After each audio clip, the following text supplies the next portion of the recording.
알렙루야. 안녕하세요. 전 알렙TV의 알렙 목사입니다.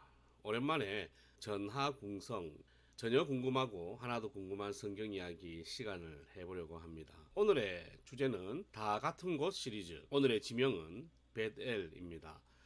우리가 야곱 이야기를 통해서 베델에 관한 이야기를 많이 들었죠. 제가 그 야곱 이야기를 한 목적, 이유가 이 베델을 언급하기 위해서입니다. 이 베델을 먼저 언급해버리면 야곱 이야기가 재미가 없고 스포가 될 수 있어서 먼저 야곱을 다룬 것이죠. 성경 단어에서 벳이 들어가면 집이라는 뜻이라 생각하시면 됩니다. 물론 모든 벳이 다 집은 아닙니다. 이 스펠링이 다를 수 있거든요. 다른 단어일 수도 있습니다. 하지만 대부분 다 집입니다. 엘은 하나님이니까 베델은 하나님의 집이라는 뜻이겠죠. 후에 이 집에 관한 단어 총정리를 한번 해드리겠습니다. 자, 어떻든지 하나님의 집이다. 근데 원래 이름은 이 베델이 아니에요. 이 지명의 본래 이름은 루스라는 동네입니다. 그런데 야곱이 베델이라 부르는 바람에 현재 이름이 되었습니다. 이 베델은 예루살렘 북쪽 세계 방향으로 약 19km 정도 떨어져 있습니다. 그러니까 남유다와 북이스라엘의 경계선에 있는 국경과 같은 곳이기도 했어요. 그리고 실로에서 남쪽으로 약 29km 떨어진 곳이고 아이성에서 서쪽으로 약 3km 지점에 위치한 곳입니다. 잘 모르겠죠. 그냥 우리가 지명상 외워야 되는 것은 북이스라엘과 남유다 분단된 이스라엘의 국경에 위치한 곳이다 라고 생각하시면 된다는 거죠.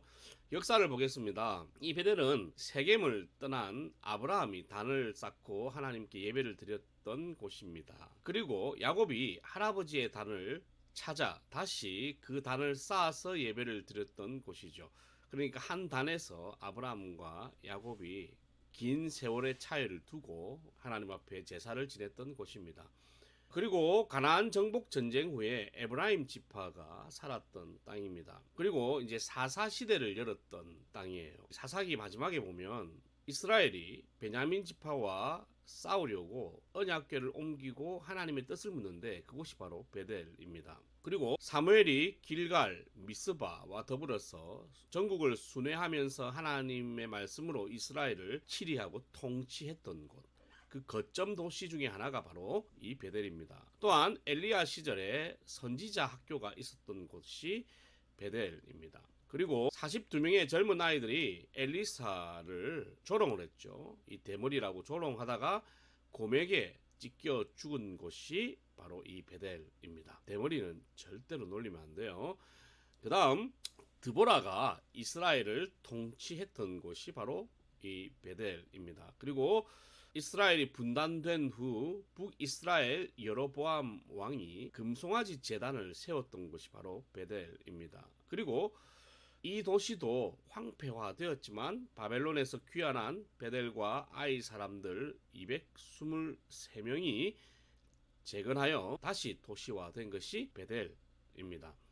자, 그렇게 보면 이 베델은 아브라함이 단을 쌓아서 예배를 드린 후부터 하나님의 말씀이 항상 있었던 곳이고 하나님의 말씀을 가진 선지자들이 항상 있었던 곳이었어요. 단을 쌓고 언약궤가 옮겨졌고 하나님의 말씀으로 치리했던 곳이고 선지자 학교가 있었고 사사들이 통치했던 곳. 물론 후에 여로보암 왕에 의해서 우상이 숭배되기도 했지만 그래도 그곳은 항상 신전, 하나님을 예배하는 곳이 있었던 마을이다, 성이다. 이런 관점에서 한번 베델을 쭉 살펴보시면 훨씬 성경이 더 풍성할 것 같고 성경 읽으실 때 이 베델이라는 동네가 나오면 이런 역사를 가지고 있구나 라고 생각하고 읽으시면 훨씬 더 말씀이 재미있을 거라 생각을 합니다. 오늘 하루도 행복한 우리 알레비 여러분 되십시오. 할렐루야.